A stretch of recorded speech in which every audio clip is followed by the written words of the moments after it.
बिम में जाना है और बिम में जाने का सबसे पहला स्टेप उठाना होता है वो है रेविट सीखना। तो ये जो आप लेक्चर देखेंगे इस पूरे वीडियो में, ये हमारे इस कोर्स का ये वाला चैप्टर है जो आपको क्लियरली देखने को मिलेगा और हम आपको ये फ्री लेक्चर के तौर पर डेमो एक्सेस दे रहे हैं ताकि आपको ये समझ में आ सके कि आपको इस पूरे कोर्स को एनरोल करना चाहिए, क्योंकि यहाँ पर हमने आपको 3 प्रोजेक्ट पे बनाना भी सिखाया है, डॉक्यूमेंटेशन करना, प्रिंटिंग करना, इंफॉर्मेशन प्रोवाइड करना, वो हर एक चीज डिटेल में सिखाई है हमने आपको। क्या आप लोग को भी बिम प्रोफेशनल बनना है या आपको अपना कैरियर जो है वो बिम के अंदर देखना है? क्या आप एक आर्किटेक्ट हो, सिविल इंजीनियर हो या फिर आप एक एमईपी इंजीनियर हो? मैं इस वीडियो में आप लोग को 3 मेजर स्टेप्स बताऊंगा जिनको कि फॉलो करके आप एक बिम प्रोफेशनल बन सकते हो। So without getting any further delay, let's get started with this video. सबसे पहला step, learn BIM software and get a job as a fresher. मतलब कि आपको एक सॉफ्टवेयर सीखना है और उसके बेस पे आपको एक जॉब लेनी है as a fresher in BIM firms only. इसके लिए क्या करना पड़ता है, कुछ उसके ऊपर बात कर लेते हैं, जिसमें कि आपको लर्न करना पड़ता है कुछ सॉफ्टवेयर्स को।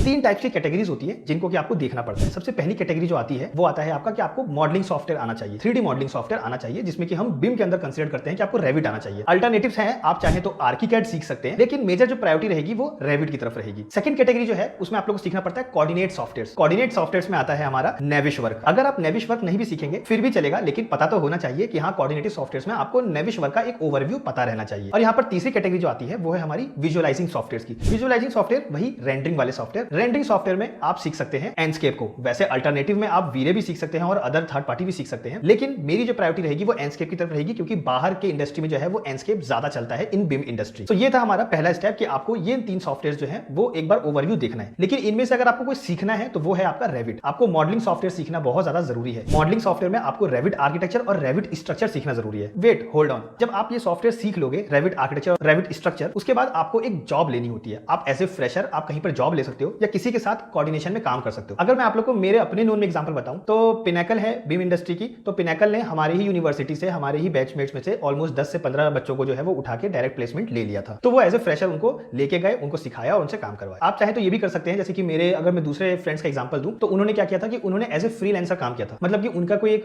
कलीग था जिन्होंने अपना फर्म खोला था और वो बिम मॉडलिंग के अंदर काम कर रहे थे, बिम प्रोजेक्ट के ऊपर काम कर रहे थे। तो उनका कुछ छोटा सा पार्ट जो है ना वो उन्होंने किया था और इसी बदौलत उनको रेविट सीखने को भी मिल गया और छोटा सा उन्होंने काम भी कर लिया। अब इससे प्रॉफिट क्या हुआ कि उनके पास वो प्रोजेक्ट देखने को और एक्सपोजर मिल गया। सो मेन जो कंसर्न है वो है हमारा एक्सपोजर लेना। चाहे आप जॉब से लीजिए, चाहे आप खुद की फ्रीलांसिंग प्रोजेक्ट उठा के लीजिए, चाहे आप किसी के साथ कोलैबोरेट करके लीजिए या खुद के फर्म खोल के खुद ही आप एज ए बिम मॉडलर आप काम कर सकते हैं, लेकिन द मेन कंसर्न इज कि आपको एक्सपोजर लेना पड़ेगा। तो ये था हमारा फर्स्ट स्टेप, जिसमें कि बहुत ऑब्वियस था कि आप लोग को एक सॉफ्टवेयर सीखना है और उस सॉफ्टवेयर को स्ट्रेंथ बनाते हुए आपको जॉब लेनी है, जो कि बिम इंडस्ट्री के अंदर होने वाला है। चाहे आप फ्रीलांसिंग के लिए कीजिए, चाहे आप जॉब के लिए कीजिए, लेकिन आपको एक्सपोजर लेना है। अब यहां पर बात करते हैं स्टेप 2 की। स्टेप 2 में आता है build a portfolio. Build a portfolio का मतलब क्या है, जितने भी आपने एक्सपोजर लिए, जितने भी आपने सॉफ्टवेयर सीखे और जितने भी आप डिटेल या एक्सपोजर या जितने भी प्रोजेक्ट पे आपने काम किया है, उन सबको कंपाइल करके आपको एक पोर्टफोलियो बनाना पड़ेगा, ताकि जब आप उसको किसी को दिखाओ तो उसको समझ में आए कि हाँ आपने रियली में बिम प्रोजेक्ट पे काम किया है। लेकिन हाँ, उस पोर्टफोलियो में आप लोग कंस्ट्रक्शन डॉक्यूमेंटेशन कैसे करते हैं वो मेंशन करना मत भूलिएगा। क्या होता है कंस्ट्रक्शन डॉक्यूमेंटेशन करना? कंस्ट्रक्शन डॉक्यूमेंटेशन करने का मतलब होता है कि देखिए, कंस्ट्रक्शन तो हर जगह ही होता है, लेकिन बिम में क्या फर्क है कि बिम में हम हर चीज का डाटा रखते हैं, डॉक्यूमेंटेशन करते हैं। सो वो डॉक्यूमेंटेशन की झलक जो है ना वो आपके पोर्टफोलियो में दिखनी चाहिए कि आपको थोड़ा बहुत बेसिक पता है, क्योंकि अब आप एक एक्सपोजर ले चुके हो, आप स्टेप फर्स्ट कर चुके हो, तो आप स्टेप सेकंड में हो, तो आपको वो झलक वो दिखनी चाहिए कि आपको एक्सपोजर है,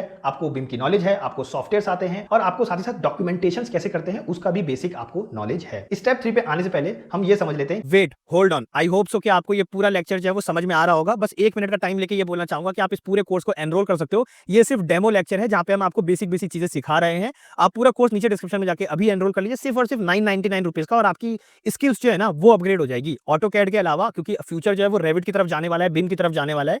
तो इसीलिए आपका ये स्किल्स भी अपग्रेड हो जाएगा। एंड डेफिनेटली मैं आपको बस ये एश्योरेंस दिलाना चाहूंगा, पूरे यूट्यूब पर कोई नहीं सिखाएगा इतनी डिटेलिंग में जिस डिटेलिंग में हम लोग बात कर रहे हैं या सिखाने की कोशिश कर रहे हैं। तो अब बात करते हैं हम हमारे स्टेप 3 की तरफ। स्टेप 3 में हम सीखेंगे सर्टिफाइड होना। सर्टिफाइड होना मतलब देखिए, बहुत सारे ऐसे आप कह सकते हो कि कंपनीज हैं जो कि आपको सर्टिफिकेशन देती है। अब क्योंकि बिम जो है वो एक रेगुलाइज्ड ऑर्गेनाइज्ड एक इंडस्ट्री है, तो वहां पर सर्टिफिकेशन का, वहां पर आपकी डिग्री का और वहां पे आपके एक्सपोजर और एक्सपीरियंस का बहुत ही इंपॉर्टेंस रहता है। आर्किटेक्चर में तो फिर भी उतना नहीं रहता, क्योंकि अगर मान लीजिए आप 10 साल एक्सपीरियंस है और आप आर्किटेक्चर में जाके किसी के पास बोलेंगे कि मुझे जॉब चाहिए, मैं 10 साल एक्सपीरियंस और मुझे इतनी सैलरी चाहिए, सो माइट बी पॉसिबल वो नहीं दे पाए। लेकिन बिम इंडस्ट्री क्योंकि ऑर्गेनाइज्ड है, पूरी एक इंडस्ट्री है, एक पूरी कंपनी है और बाहर के देशों में मैंडेटरी है, तो यहां पर यह है कि आपके एक्सपीरियंस और आपकी स्किल्स के अकॉर्डिंग ही आपको सैलरी मिल जाती है बहुत आसानी से, और कैरियर ग्रोथ और आप कह सकते हैं कि फ्यूचर में स्केलेबिलिटी बहुत ज्यादा है बिम के अंदर। तो अगर यहां पर बात करें तो क्योंकि ये रेगुलाइज्ड और ऑर्गेनाइज्ड है, तो आपको सर्टिफिकेशन जरूर से काम आएगा यहां पर। तो यहां पर सर्टिफिकेशन लेना भी एक तरीके से कह सकते हैं कि वैसे मैंडेटरी तो नहीं है, लेकिन आपस में मान के चलिए कि मैंडेटरी है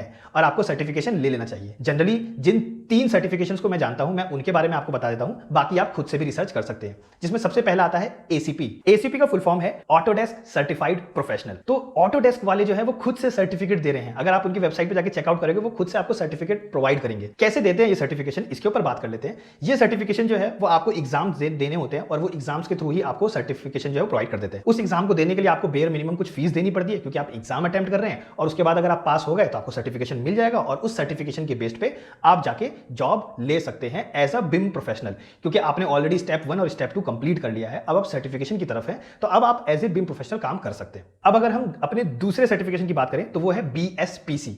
बीएसपीसी का फुल फॉर्म है बिल्डिंग स्मार्ट प्रोफेशनल सर्टिफिकेशंस। इसमें भी ये भी एक रेगुलेटरी बॉडी है, इंटरनेशनल बॉडी है, जो कि आप लोग को प्रोवाइड करती है सर्टिफिकेट एग्जाम्स देने के बाद। और यहां पर थर्ड नंबर पे जो आता है बिम लेवल 2 सर्टिफिकेशन, ये बीआईएस ग्रुप है, वो प्रोवाइड करते हैं। आप इनके वेबसाइट पे जाके चेकआउट कर सकते हो। तो ये तीन सर्टिफिकेशन बहुत ही कॉमन है और वेल नोन है, क्योंकि इन तीनों कंपनीज को और इन तीनों की सर्टिफिकेशन आपको हर बिम इंडस्ट्री में जनरली जो है वो एक्सेप्ट कर ली जाती है। तो आई होप सो कि आपको ये वीडियो समझ में आई होगी, और ये जो वीडियो है वो हमारे कोर्स के इंक्लूडेड में है, मास्टरी इन रेविट। आप डेफिनेटली उस कोर्स को चेकआउट करो। बेयर मिनिमम 999 का है, और बात यहाँ पर प्राइसिंग की नहीं है, बात है कि आपको अपग्रेड करने का मौका मिल रहा है अपने स्किल्स को, और साथ में ये एक प्रोफेशनल कोर्स है। मैं खुद बाय प्रोफेशन एक आर्किटेक्ट हूँ, और मैंने ही इस कोर्स को डेवलप किया है और डिजाइन किया और पूरा स्ट्रक्चर्ड किया है इस कोर्स को। Definitely go check it out this course. बाकी आप चाहो तो इसका नेक्स्ट पार्ट भी देख सकते हो, जहां पर हम बात करेंगे इसके इंटरफेस की। तो हम आपको कुछ डेमो वर्जन जो है वो प्रोवाइड कर रहे हैं, जैसे कि ये आपको वीडियो देखने को मिला डेमो वर्जन में, वैसे ही हम आपको नेक्स्ट भी डेमो वर्जन में आपको प्रोवाइड करेंगे, ताकि आपको कोर्स का बेटर आइडिया मिल सके कि हमने कोर्स में क्या क्या चीजें इंक्लूड की है।